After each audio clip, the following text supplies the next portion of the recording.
26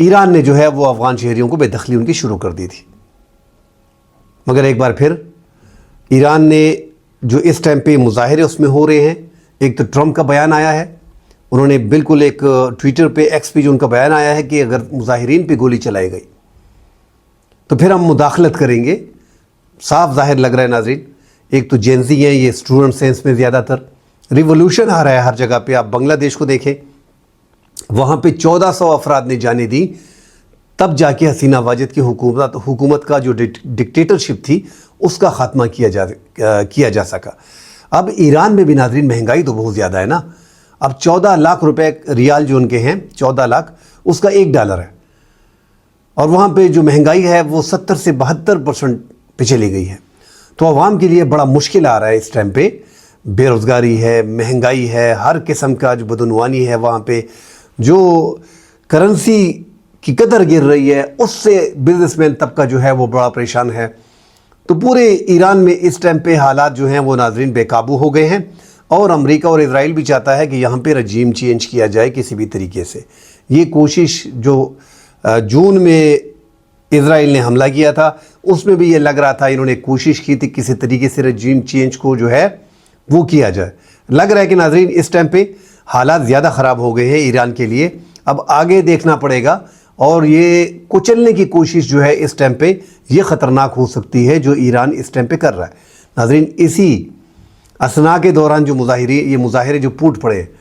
تو 4 فوجی کارگو جو فوجی طیارے ہیں رشیا کے، وہ چند گھنٹوں میں ایران میں پہنچے ہیں. کیونکہ اس سے پہلے امریکہ نے باقاعدہ سگنل دے دیا اسرائیل کو کہ آپ ایران پہ حملہ کریں. دوبارہ حملے کی تیاری بھی ہو رہی ہے، یہاں پہ مظاہرے بھی ہو رہے ہیں. بڑی مشکل ہے ایران کو. ایران کے اس مشکل وقت میں رشیا نے اس بار تھوڑا ان کا ساتھ دیا ہے کہ یہ جو 4 بڑے کارگو طیارے فوجی طیارے دیے ہیں، اس میں ناظرین فائٹر جیٹ جو ہے اس بارے میں بات کی جا رہی ہے، کیونکہ 4 ہے اور چند گھنٹوں میں آئے ہیں. S-400 کی بات کی جا رہی ہے جو دفاعی نظام سسٹم ہے، دنیا کا دوسرا تیسرا بہترین نظام سسٹم ہے، جو اس ٹائم پہ رشیا خود استعمال کر رہا ہے اور ساتھ ہی انڈیا میں استعمال ہو رہا ہے، اور اب ایران جو ہے اس کے لیے بھاگ دوڑ بھی کر رہا ہے. تو آنے والے چند دنوں میں، آنے والے چند ماہ میں ایران پہ ایک بار پھر جنگ مسلط کی جا رہی ہے. اس کی وہ بھرپور تیاری کر رہا ہے، چونکہ اس کے پاس 4.5 جنریشن کے فائٹر جیٹ بھی نہیں ہے. 4 پوائنٹ تک فائٹر جیٹ ان کے پاس ہیں. اور اب یہ کہا جا رہا ہے کہ Su-35 جو ہے وہ دیے جا رہے ہیں، جو 4.5 جنریشن کے رشیا کے طیارے ہیں وہ دیے جا رہے ہیں ایران کو، اور اس سے وہ اپنی فضائیہ کو مضبوط بنا پالے گا. ہم نے ناظرین پچھلی ایران کی اور اسرائیل کی جنگ دیکھی، اس میں بھی پہلا جو یہ 12 دن جنگ چلی، 7-8 دن تو دبا کے اسرائیل نے وہ حملے کیے، تابڑ توڑ حملے کیے. لگ ایسے رہا تھا کہ ایران جو ہے وہ ہار مان لے گا، کیونکہ ان کے ٹاپ آرمی چیف، ان کے پھر ڈپٹی چیف، اور پھر فضائیہ کے ان کے جو چیف تھے، پھر جو سائنٹسٹ تھے، وہ یکے بعد دیگرے جو ہے وہ انہوں نے مارے، اسرائیل نے مارے. اور بمباری بھی ان کی بڑی تباہ کن تھی اسرائیل کی. مگر آخری جو 4-5 دن تھے اس میں ہم نے دیکھا کہ جو بیلسٹک میزائل ایران نے فائر کیے، جو میزائل سسٹم کا طریقہ انہوں نے اس ٹائم پہ جو فائر کیا، اس سے انہوں نے اسرائیل میں بھی وقتہ ڈال دیا تھا، ان کے لیے بھی مشکلات کھڑی کر دی تھی. تو جنگیں ناظرین بدل بھی چکی ہیں. زیادہ تر ڈرون کا استعمال ہو رہا ہے، بیلسٹک میزائل کا استعمال ہو رہا ہے، سپر سائنک کا، ہائپر سونک میزائل کا آج کل بہت چرچا ہے. وہ اگر ہوتی ہیں تو آپ جنگ آسانی سے جیت سکتے ہیں. اور آپ کے پاس اگر 5th جنریشن کے فائٹر جیٹ ہوتے ہیں، اور اس میں BVR میزائلز ہوتے ہیں، ڈرونز ہوتے ہیں، یہ ساری جنگیں ناظرین بڑی جدید ہو گئی ہیں. اب زمینی فوج کی جنگ جو ہے وہ بڑی کم ہوتی ہے، اور ٹیکنالوجی کا جو دور ہے وہ اگر آپ کے پاس ہے تو آپ اپنے دشمن کو آسانی سے چھت کر پاتے ہو. پاکستان نے PL-15 جو بیانڈ ویژول رینج تھے، ایسے میزائل سے پہلی بار منظر عام پہ آئے تھے. پاکستان نے اس کو استعمال کیا، اور بڑا پاکستان نے اپنی اچیومنٹ جو ہے وہ حاصل کی. تو یہ وہ ہتھیار ہوتے ہیں کہ دشمن کو اس کا پتہ نہیں چلتا اس کی رینج کا، کہ یار یہ تو 150 کلومیٹر تک مارے گا. اس کی شمتا طاقت جو ہے وہ 250-300 تک ہوتی ہے. تو یہ پتہ نہیں چلتا ان نئی میزائلوں کا. اور جو دوست ممالک ہوتے ہیں جیسے چائنا پاکستان ہے تو وہ اس کو جو ہے وہ جو اوریجنل ورژن ہوتا ہے وہی میزائل اس کو دے دیتے ہیں، تو پھر معاملات ان کے لیے دشمن ملک کے لیے خراب ہو جاتے ہیں۔ تو یہاں پہ آج ناظرین یہ جو ایران میں کچھ چل رہا ہے، امریکہ کی اور اسرائیل ایک پیج پہ ہیں، ان کا یہی سوچ ہے کہ یہاں پہ رجیم چینج کسی طریقے سے کیا جائے، جینزی بھی لگے ہوئے ہیں، انہیں کو استعمال کیا جا رہا ہے، اور ایران کی حکومت کے لیے مشکلات آ گئی ہیں، پابندیاں بڑی زیادہ ہیں۔ اس لیے ہم افغانستان کو بھی ناظرین بار بار کہہ رہے ہیں کہ ایسا ہے نہیں کہ آپ وہاں سے تجارت کریں گے اور آپ کو آسانیاں پیدا ہوں گی۔ آپ 72% پاکستان سے کر رہے ہیں تو آپ کو پاکستان سے ہی جو ہے وہ تجارت سوٹ کرتی ہے۔ ٹھیک ہے، آپ 3 4 5 ماہ کر لیں، آپ کو اندازہ ہو جائے گا۔ ساتھ ہی ناظرین جو افغانستان کی طرف سے اشارے ملے ہیں، افغانستان کے جو ترجمان ہیں ذبیح اللہ مجاہد، انہوں نے ایک افغان جو میرویس ایک افغان صحافی ہیں ان کو انٹرویو دیا ہے۔ اس مکمل انٹرویو کو ناظرین ہم یہاں پہ شیئر تو نہیں کر سکتے، مگر اس انٹرویو میں جو بتایا گیا ہے اس سے جو باتیں سامنے آئی ہیں، جو ذبیح اللہ مجاہد نے کہا ہے کہ پاکستان جو ہے وہ افغانستان میں کسی کے اشارے پہ جو ہے وہ سب کچھ کر رہا ہے، اور افغانستان کی اس حکومت کو جو ہے وہ پاکستان ہضم نہیں کر پا رہے۔ اس میں کوئی دو رائے نہیں ناظرین کہ پاکستان اس ٹائم پہ مشکل میں ہے، اور جو پاکستان کی مشکلات ہیں جیسا کہ رپورٹ آئی ہے central research and security studies کی جو رپورٹ ہے اس کے مطابق ناظرین، ایک تو یہ ادارہ 2007 سے ناظرین اسلام آباد میں کام کر رہا ہے، سیکیورٹی، گورننس، قانون کی حکمرانی، انسانی حقوق، اس کے حوالے سے لکھتا ہے، اور اس کو کوئی کمائی کا ذریعہ ان کا نہیں ہے، بڑا ایتھینٹک اس کی رپورٹ ہوتی ہے۔ یہ رپورٹ جو اس کی جاری ہوئی ہے، ایک تو جو پاکستان کے اور افغانستان کی تجارت کم ہوئی ہے، 3 ماہ ہو گئے ہیں کہ پاکستان نے بارڈر بند کی ہے، دونوں ممالک کو بڑے مشکلات آ رہے ہیں۔ یہاں پہ جو تاجر برادری ہے، وہاں پہ جو تاجر برادری ہے، آج تو میں نے لاہور چیمبر آف کامرس کے صدر کا بیان سنا کہ 80 لاکھ روپے مہینے کا نقصان ہو رہا ہے۔ بہرحال پاکستان کا 4.25 ارب ڈالر سالانہ لاس جو ہے وہ بتایا جا رہا ہے کہ یہ تجارت کا نقصان ہمارا افغانستان کے ساتھ ہو رہا ہے۔ تو لوگوں پہ اثر پڑ رہا ہے، دونوں طرف سے لوگ جو ہیں ان پہ اثرات پڑ رہے ہیں، بزنس کمیونٹی کو، اس کے ساتھ لیبر ہوتے ہیں، ڈرائیور ہوتے ہیں، گاڑیاں پھر ہوتی ہیں، کنٹینرز، مختلف قسم کے جو ایسا سمجھے کہ لاکھوں لوگ اس فیلڈ سے وابستہ ہوتے ہیں، ان کی روزی اسی سے ہوتی ہے، چلتی ہے، روزی دینے والا اللہ کی ذات ہے۔ بہرحال ایک روزگار رب نے مقرر کیا ہوتا ہے، اس پہ وہ چلتے ہیں۔ تو وہ بند ہو گیا، اسے سفر کر رہا ہے۔ مگر جو ڈیٹا ناظرین شیئر کیا گیا ہے کہ 17% ان 3 مہینوں میں دہشت گردی میں کمی آئی ہے۔ اب ناظرین یہاں پہ اگر آپ ڈیٹیل تجزیہ اس کا کریں تو جب افغان طالبان کی حکومت آئی 2021 میں، جس پہ ہم نے فتح کے نعرے لگائے تھے کہ پاکستان نے یہ فتح حاصل کی ہے، اس کے بعد پاکستان میں دہشت گردی 38% پاکستان میں اضافہ ہوا۔ اب یہ ناظرین بارڈر کے حوالے سے میں آتا ہوں کہ یہ 17% دہشت گردی کیوں اس میں کمی واقع ہوئی ہے، مگر میں یہ فگر آپ کو دے رہا ہوں کہ 2021 میں جو رپورٹ ہے 38% دہشت گردی میں اضافہ ہوا جب 2021 میں افغان طالبان کی حکومت آئی۔ اب پھر ناظرین مذاکرات کی بات چلی۔ آپ نے دیکھا ہوگا کہ عمران خان اور جنرل باجوہ، جنرل فیض کے دور میں جو ہے وہ افغان حکومت نے پاکستان کو زبانی بات کرتے تھے کہ آج یہ مسئلہ حل کرتے ہیں، ٹی ٹی پی کا کل کرتے ہیں، پرسوں ہو جائے گا، بس کر لیتے ہیں، بس بات ہو گئی ہے۔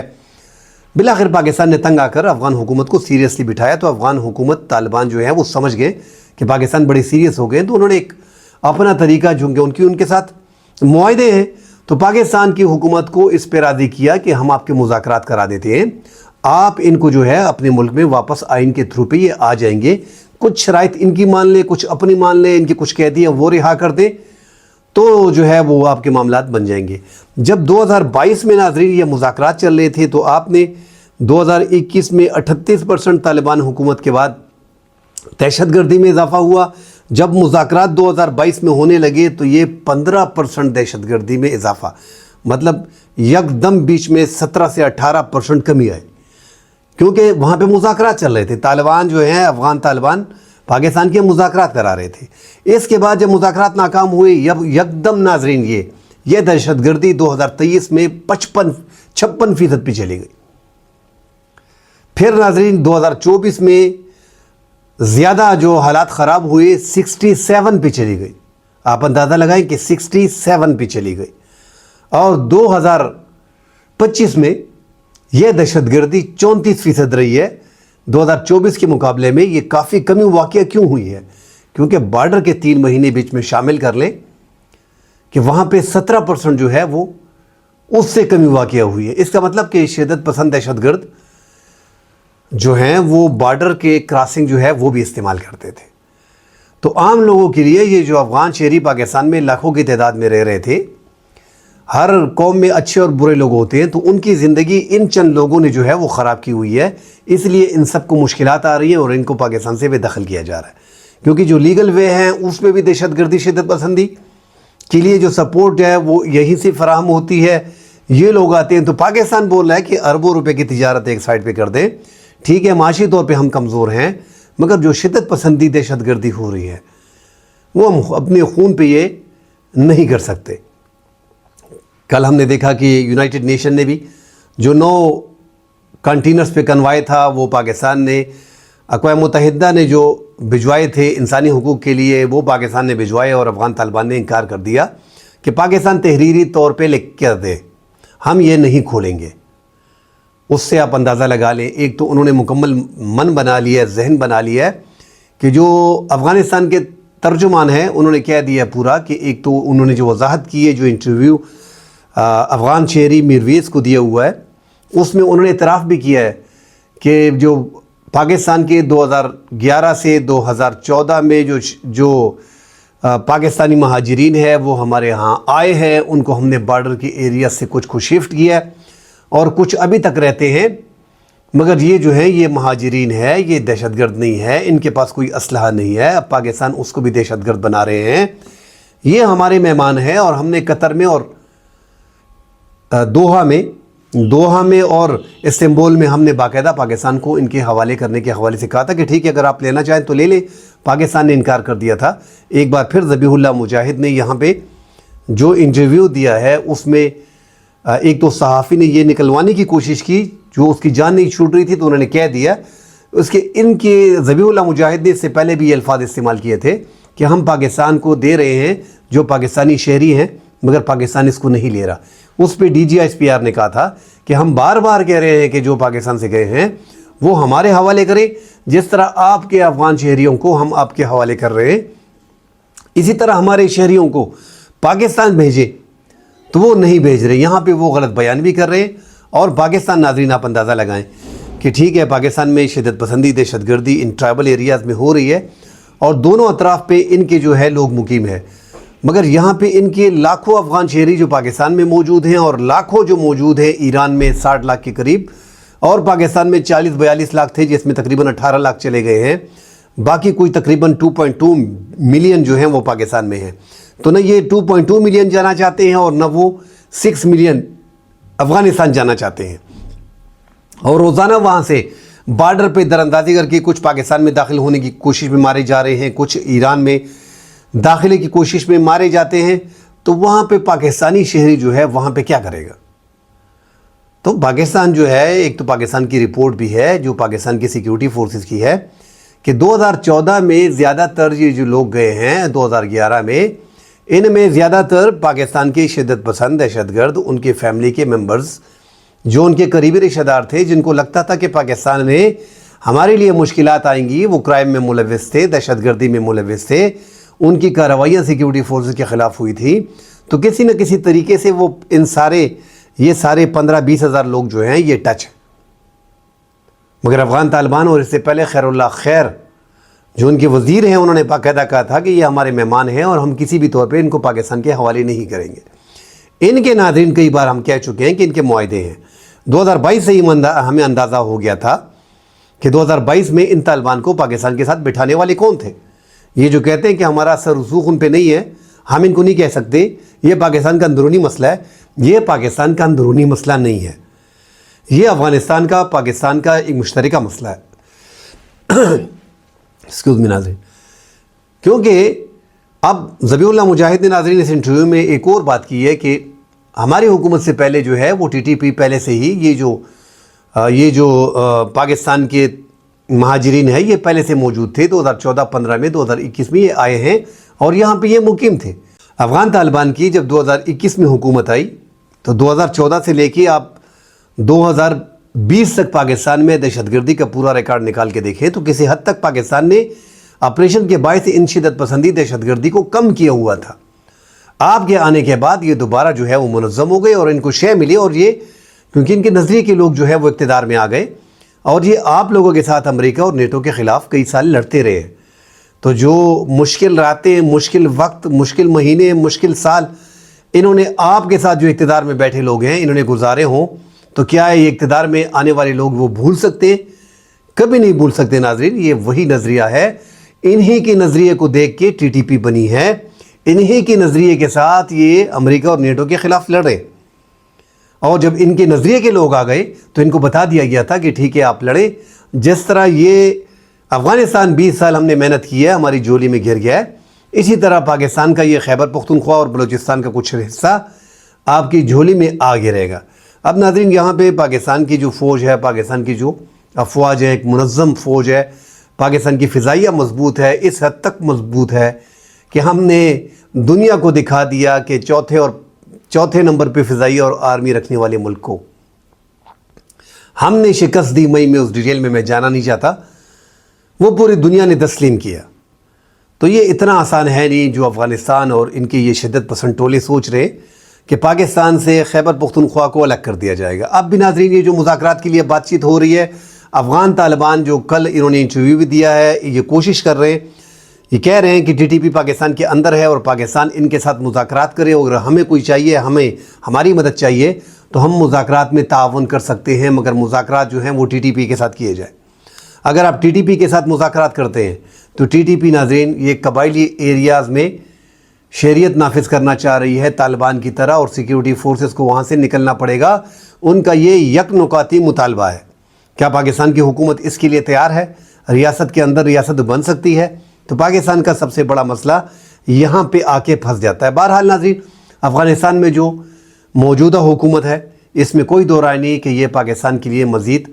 خطرناک ہوتا جا رہا ہے۔ ان کی جو انہوں نے آرمی 3-4 لاکھ کی پولیس اور آرمی کو بنا دیا ہے، ان کے پاس جو اسلحہ امریکی $7.2 بلین کا جو اسلحہ امریکہ یہاں پہ چھوڑ کے گیا ہے، تو امریکہ اپنے مقاصد حاصل کرنا چاہ رہا ہے۔ پاکستان کو بڑے قریب سے اس کو دیکھنا پڑے گا، اور جو ہم دیکھ رہے ہیں کہ وہاں پہ انڈیا کا انفلوئنس زیادہ ہو گیا ہے، اور ساتھ امریکہ اور ان کا جو خفیہ معاہدہ ہوا ہے اس کی اب تک سمجھ پوری دنیا کو نہیں آ رہی، کیونکہ قطر میں جو دوحہ میں مذاکرات ہوئے تھے وہ امریکہ کے اور طالبان کے ہوئے تھے، اس میں پاکستان کو اس معاہدے کے اندر نہیں بٹھایا گیا تھا۔ تو اب دونوں ممالک، امریکہ بھی ہم دیکھ رہے ہیں کہ کسی نہ کسی طریقے سے انسانی ہمدردی کے نام پہ کسی نہ کسی شکل میں افغان طالبان کو موٹی رقم جو ہے وہ ملتی ہے، اور ان کے خلاف امریکہ نے اب تک جو انسانی حقوق کی وائلیشنز وہاں پہ ہو رہی ہے، جو خواتین کو تعلیم سے روکا جا رہا ہے، اور جو دیگر معاملات ہیں اس میں امریکہ نے اب تک کوئی چھیڑ چھاڑ نہیں کی، نہ ہی ان پہ کوئی انگلی اٹھائی، اور وہاں پہ ان کے جو مقاصد ہیں امریکہ کے وہ پورے ہو رہے ہیں۔ لہٰذا ان کے مابین جو معاہدے ہوئے ہیں یہ بہتر جانتے ہیں، مگر پاکستان کے اور امریکہ کے جو اس ٹائم پہ تعلق بنے ہیں فیلڈ مارشل عاصم منیر کی موجودگی میں، چاہے وہ جس انداز میں بھی پاکستان نے کیے ہوں، مگر پاکستان افغانستان میں رجیم چینج کرنے کی طاقت بھی رکھتا ہے، اور جو پاکستان 2025 کے آخر میں بڑا سیریس ہو گیا تھا تو اوپر سے اشارے تھے کہ آپ تھوڑا سا ہاتھ ہولا رکھو۔ تو اب یہ 3-4 ماہ میں سچویشن کو دیکھا جائے گا کہ افغان طالبان پاکستان کے ساتھ جو دہشت گردی شدت پسندی ہو رہی ہے، اگر کوئی بڑے حملے پاکستان میں ہوتے ہیں سیکیورٹی فورسز پہ، پھر پاکستان سیدھا جائے گا رجیم چینج کے لیے، اور ان کے جو ٹھکانے افغانستان میں موجود ہیں، یاد رکھیے ناظرین اس سے پہلے بھی پاکستان نے پکتیکا میں اور کابل پہ پاکستان نے سٹرائکس کی ہیں، تو پاکستان سٹرائکس کرے گا، اور جب اس کی ریٹیلیشن آئے گی تو پھر اگر وہ مزید آگے جاتی ہے تو پھر پاکستان فل سکیل پہ بھی یہ جنگ جاری رکھ سکتا ہے، جس میں طالبان کو، پاکستان کو زیادہ ٹائم نہیں لگے گا رجیم چینج کرنے پہ۔ اس کے اپنے نقصانات ہیں جس میں ہم انشاءاللہ اگلی ویلاگ میں ناظرین مزید ڈیٹیل سے ڈسکس کریں گے۔ فی الحال کے لیے اجازت دیجیے، اللہ حافظ۔